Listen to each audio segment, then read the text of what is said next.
Hello everyone, this is Defense Politics Asia, and this is the summary for the day of 293 for the 13th of December for the Ukraine war, or the Russian special military operation in Ukraine.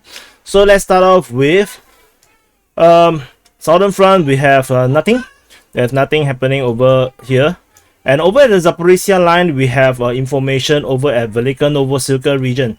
So based on the latest information that there is fighting reported in the southwestern part of Nekushny.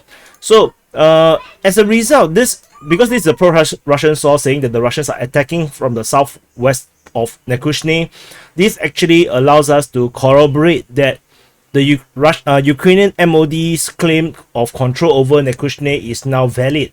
As such, we have moved the front line, and Nekushny is now officially in our mapping under Ukrainian control.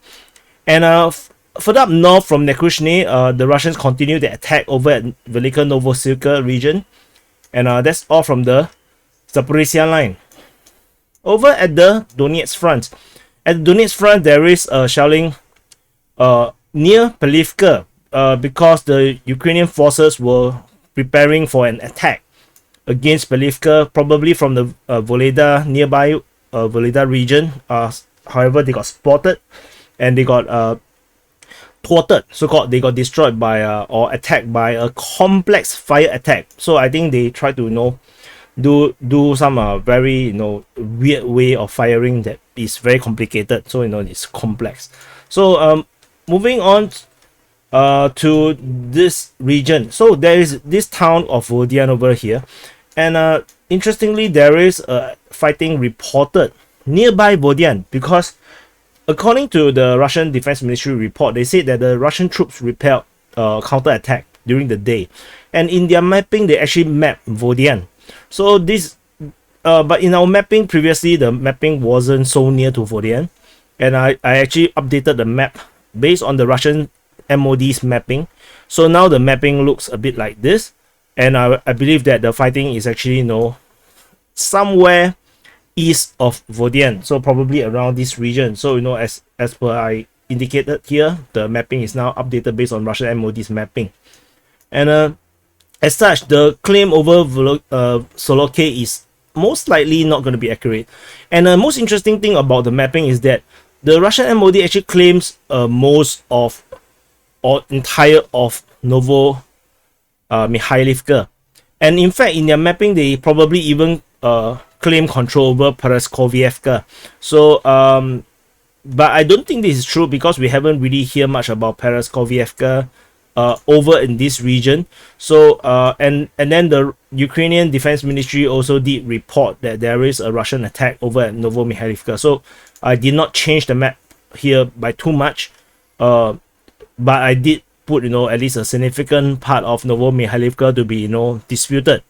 So over at the Marinka region, fighting is reported at Boyeda, and there is also fighting reported at Marinka as usual.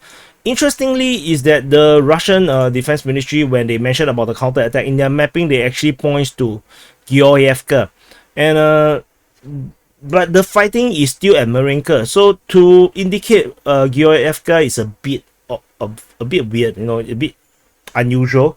So I just want to mention this, and the latest information also suggests that the road between Marinka and Krasnohorivka, this road is now under the Russian control. Especially, at least the part nearer to Marinka is under Russian control, because previously we did mention that the Russians have control over the northern part of this area, and they were fighting in the northern part of Marinka, and most likely with the capture of this town, this area of the town, they can establish control over the road here. As such, this road is basically unusable, but in my opinion it never was usable at the first place. Somehow according to pro-Russian sources, they say that this actually cuts the city's supply line, which I think is kind of nonsensical, because there are other roads that can be used. So let me turn up. So there is actually another road going behind here. As you can see, there's another road going behind the lake here, and you can still stretch over to the rear of Krasnohorivka. So there is no reason to be using this main road here, that although is shorter, but it's actually always been under the fire control, or at least it can be fired upon by the Russian forces. So I don't think this is actually a valid thing being mentioned by Ryber. So and also to reinforce Krasnohorivka, there is actually other roads that can be used, for example from the north. So, or maybe they can go through this highway road, or this railway road directly from Hostry, or via Hostry to Krakivka. So there's a lot of way to actually reinforce Krasnohorivka. So I don't think this is valid. And if they say that it's to reinforce Marinka, that even make no sense, because we had been knowing this information for a long time, that the Russians actually control all the way up to this main road here at Druzhby Avenue. So this is actually the divide between the Russian and Ukrainian forces for months. So it makes no sense that the Ukrainians would even use this road at all. So which is why I have to invalidate this intel, or at least analysis from the pro-Russian sources. And moving to the Pisky region, so in case you are lost, now this is Donetsk city, and Pisky region is in the northwest part of Donetsk. And in the Pisky region, the fighting is now back at Nevsky, or Nevelsky, sorry, Nevelsky. So the exact front line at Nevelsky is very is currently unknown. I haven't really seen any latest updates, because there are more exciting fronts now, and some of these sources don't really care much about this region that much anymore. So there is some you can see this entrenchment. So this is a really small village, and then you can see the trench line. So this entire region is heavily entrenched. So the progress here is predictably very slow. And there's no updates over at Opyne or Vodian region around here, this Vodian, or there is also nothing at Povomaysky. So probably the fighting here is very positional. There is some updates, some information or rumors about shelling at Avdiivka. So but there's no offensive being reported.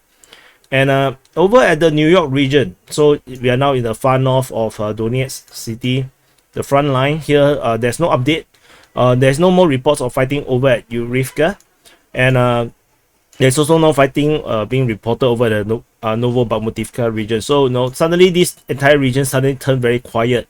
Fighting is still around the Mayos region. The Russians haven't been able to push into the Torres front or town region, build-up region at Druzhba or Pisnishne or Shumi. Tentatively, we haven't seen anything as of yet. Probably there is some entrenchment around here that is actually preventing the Russians to really push in the big way, as all the focus is now over at Bakhmut front. So Bakhmut is over here in the eastern part or the eastern front, and at the Bakhmut front there is fighting over at Kupiansk. Currently not exactly sure what is the situation around here, why fighting continue to persist despite Russian claims or pro-Russian claims of the capture of Kupiansk. Moving up to the Bakhmut city region, there's fighting reported in the southern outskirts at Opyne.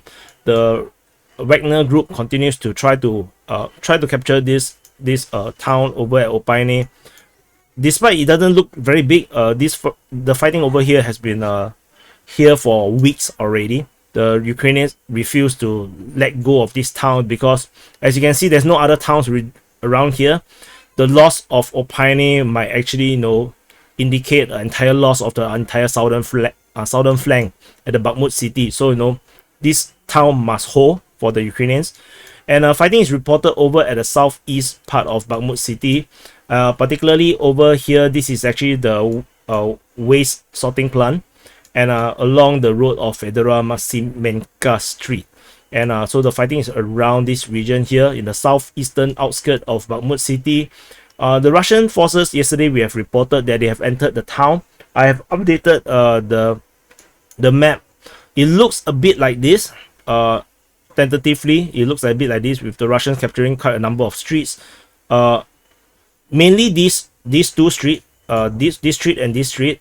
This area here is where they penetrate through, but they did not really seem to have a very clear control over the town, the buildings or the houses around here just yet. But the penetration into two streets is actually quite big. Given urban warfare is actually not easy. If you look at the situation over at Marinka or Pervomayske, to capture two streets could actually well mean that the Ukrainian forces caught unaware. There is some rumors saying that the Ukrainians actually have some miscommunications, resulting in a premature withdrawal around here. But that's just rumors. No idea whether it's true. Over at this build up, or rather not build up, but commercial zone, the previously we mentioned the capture of these two buildings here, and I said this is actually a furniture factory. Ryber actually reports that the wine factory is now captured. So this is actually the second source saying this has happened, and actually the wine factory is actually here. This is a wine factory, and so I have indicated and actually changed the front line accordingly. And the mapping, the front line here also have been changed based on the Ryber's mapping, as they map the entire region here north of the wine factory is actually disputed now. The fighting has been waging across this entire region. So not sure where is the exact fighting is, but this entire region is now under the gray zone, where Russian forces may be operating anywhere around this region here. So in reaction to this development, this push by the Russians and there are no minor successes, the Ukrainians are now concentrating forces in central Bakhmut as well as the northern outskirts of Bakhmut. They are currently preparing to do a counter-offensive. This is information coming from the pro-Russian sources, and it looks like the northern part one is likely to do with the fighting over at the northeast of Bakhmut, with the central one trying to probably push back the Russian forces at the town, the residential region, or probably at the wine factory region. We shall see how this progress. Situation doesn't look really good for the Ukrainian side. So if you are pro-Ukrainian, let's hope for the best. After the blowing up of the railway overhead bridge over here, where the road actually stretches all the way to Sloviansk. This is actually a road to Sloviansk. So this is Sloviansk. Sloviansk is here. So the blowing up of this railway bridge actually blocks the road, so the road cannot be used now to cross to continue to move towards Sloviansk. And now in the latest information, we have an update that the Ukrainians have blown up this bridge as well. This is a road bridge between Pereskovievka and Pihorodne. So this actually reportedly is to slow down the advance of the Russian forces, and I find this a bit concerning for the Ukrainian side, because to blow up bridges when the front line have not even formed means that you actually do not have a lot of confidence in holding the line. So because when you blow up the bridge, it not just slow down the Russian advance, but it also slows down the Ukrainian resupply and reinforcement. So to blow up the bridge might suggest that the Ukrainians have some decrease in their confidence in holding the line over at Pihorodne. So this is actually not a very good development in terms of the Ukrainian perspective. Over at the Soledar region, we continue to hear fighting at Soledar and Bakhmutske. No specifics over here. Clearing operation at Yakovlivka is currently in a big question mark. Nobody knows what's happening in Yakovlivka. Deep State UA, the pro-Ukrainian source, also say that they do not know what is happening over at Yakovlivka. So we shall continue to monitor and see how whether we have any updates that can confirm the capture of Yakovlivka. Over at the Siversk front, so we are at the most eastern part of the entire front line. At the Siversk front, this is Siversk city, and at the Siversk front, Bilohorivka continues to be to have fighting being reported over there by the Ukrainian Defense Ministry. And this actually prompts me to actually pull back the Ukrainian front line over entire of Bilohorivka and put this into dispute. So because it makes no sense that Bilohorivka is captured, but then fighting continued to be reported over here for so many days. So now is disputed again. There's always this possibility that the Ukrainian forces actually counterattack and recaptured, or at least cause the entire town here or village here to be under disputed region. Especially there's actually a huge forest region over here where the Ukrainians are really good at fighting in forest warfare. So we shall see how this goes. So far, anytime that when there's a forest, the Russians seems to have problems with the Ukrainians. The way how Ukrainians operate seems to be very advantageous when they are fighting within the forest region. And according to the Deep State UA, the pro-Ukrainian source, there is fighting over at Sperne. I did spell wrongly this Sperna, but it's actually Sperne. And the Russian forces and the Luhansk forces continue to be besieging Bilohorivka. They are continuing to fight to recapture this town over here, which they accidentally lost. So that's all from the Siversk front. Fighting is reported over the Serebryansky forestry, which is actually this entire forest region. I used to think this is actually like a forest, but with a lot of weird roads and a lot of scarring from previous pimples and acne outbreaks. But apparently it seems like this is actually a plantation of sort, where they actually do lumbering. So probably this is why they actually have a lot of holes all over the place. And when I see reports calling it forestry, it seems to confirms that this is actually a planted forest. As you can see, the trees are really straight. So so this actually changed the way how I look at this region. So this is actually not as forestry as I thought, but it's actually a bit more organized in terms of the forestry. But of course, it doesn't change the fact that it's actually still very hard to fight in. This region here looks more natural. This is actually more planted. So there is some difference. So Serebryansky forestry. There's also fighting reported at Dibrova. According to the pro-Russian sources, they said that the 19th Combined Territorial Defense Battalion suffered heavy losses, and they were rotated out of the fighting around the Dibrova region. So take that with a pinch of salt, because it's from the pro-Russian sources talking about the Ukrainians. And there is bombardment reported at Yampolivka as well as Terny. So the Ukrainians are actually trying to build up a force to do offensive. And we do have information of reinforcement reported at Terny as well, according to the pro-Russian sources. However, according to the Russian Defense Ministry, they said that Russian artillery and flamethrower systems actually destroyed assault groups that were actually about to counterattack from the direction of Terny and Yampolivka. And every time I see flamethrower system being reported or mentioned, it doesn't feel very good when you are looking at this from a pro-Ukrainian perspective, because this is actually a weapon that the Ukrainians do not have, and it's actually very devastating when they are being used.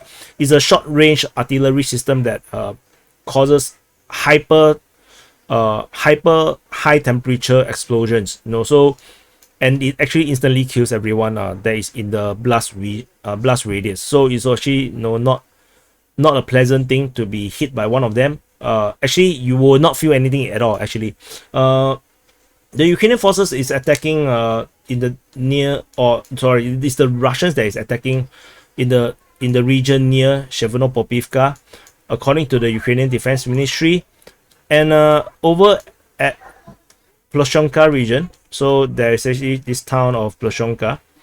At Ploshonka, the Ukrainians are actually reported attacking, and they were also fighting around Makievka. So at the Makievka is actually reconnaissance by combat, according to the Russian pro-Russian sources. So, and they are actually supported by ground support aircraft from the Ukrainian Air Force. So it's not a joke. It's actually a decent attempt at offensive from the Ukrainians combined arms actually. So there's an update to the map over the Sviatove region. The previously we mapped Kamazanivka, this town over here, as disputed. Deep State UA in today's information actually say that as it turned out, Kamazinovka did not come under the control of the armed forces of Ukraine. So they considered that this is actually not under Ukrainian control, and this actually debunk the previous claim that this is actually disputed or might be under the Ukrainian control. And so as such, I actually checked the map because Kovalivka is actually also under the same situation, that it might actually be under Ukrainian control. And when I take a look at the Deep State UA's mapping, they actually map Kovalivka as under Russian control. And in fact, the front line actually continues to go along the Zaporizhzhia River, and it seems that means the Russian forces actually managed to hold the line along the river. So this is actually quite a revelation. So I have updated the map accordingly, and this actually makes it looks much worse than it seems previously. So this beautiful lake over here is unlikely to be of anything. The entire Ukrainian DRG that escaped into the forest, nothing is heard of them ever again. Maybe eaten by lions, but lions do not exist in Ukraine, so probably dragons. And moving up north into this is actually the northwestern part of Sviatove. So we are now here. For those that are refusing to learn the geography of the Ukraine, there is fighting reported, or rather not really fighting per se. I did write fighting, but it's actually more like there is recon forces operating in the area of Kolomishika. But the very fact that there is information that recon forces is operating around here means that they are actually contacted by Russian forces. So there is fighting reported at Kolomishika or Kolomichaika. So yeah, and further up north, there's fighting reported at Novoselivsk. The Russians are attacking around here. In the region of Berestove, shelling is reported on concentration of Ukrainian forces as well as their positions by the Russian artillery. And the same happens over here at Kaislivka. So the actions from the Ukrainian side is getting a bit too sluggish, I feel, resulting in the past 2-3 days we are all seeing the reports from the Russian Ministry of Defense reporting shelling on Ukrainian positions. So this is actually not looking good here as well for the Ukrainian side. And over at the Kupiansk front, there in the region of Vorishne, there is fighting reported at Gryanivkivka. So Gryanivkivka. So Gryanivkovka. So anyway, there is fighting reported around here. This is actually the first time this region has started fighting around the Vorishne region, probably for at least 1 or 2 months already. We haven't seen fighting in this region for a very, very long time. So this is actually a flare-up of fighting, and there is information of recon forces operating around Tveryanka. The Ukrainian recon forces is trying to find the firing points of Russian forces, as well as actually to deal with the artillery and the ground attack aircraft from the Russian Air Force. So fighting start to flare up here. We will continue to monitor the Vorishne region and Vorishna region to see how this develops, and whether this Russian is actually a serious offensive or is just a probe. So that's all for the summary of the day of 293 for the 13th of December for the fight, for the war waging over Ukraine. And please press the like button and please subscribe. Please check out the DPA War channel. I've actually posted 4 videos over the past 2 hours over here, over at DPA War, with quick updates over in the specific fronts. So like I said, if you don't subscribe over at DPA War, you might be missing out. So anyway, I want to also tell you guys to check out the latest information on the Person of the Year, the DPA Person of the Year. We have our final nominees, the 4 top nominated people from the voting, which is actually counted in the live one. So let me show you.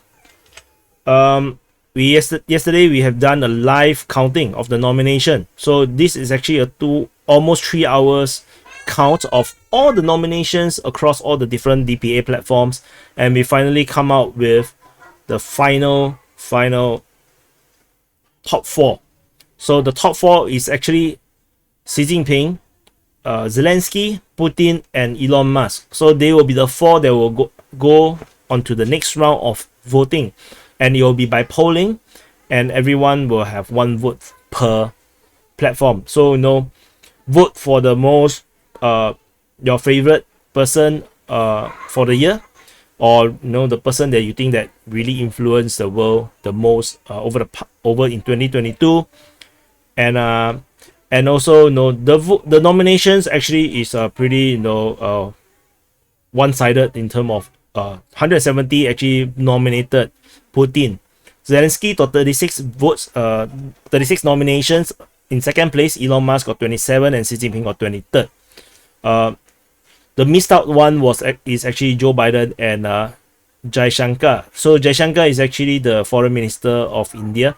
So anyway, the top 4, for the top 4, you can actually go and recruit people, try to get people to come and help out, to vote, to support your candidates. Don't think that it's actually, DPA is so pro-Russian, the Putin is going to win. If you're pro-Ukrainians, go and get your NAFO dudes, get your pro-Ukrainian crowd. There's way more pro-Ukrainian people in the English-speaking community that is actually covering following the Ukraine war. Get them to vote. Push Zelensky and let him have the clean sweep across all the Person of the Year's award across all different media outlets.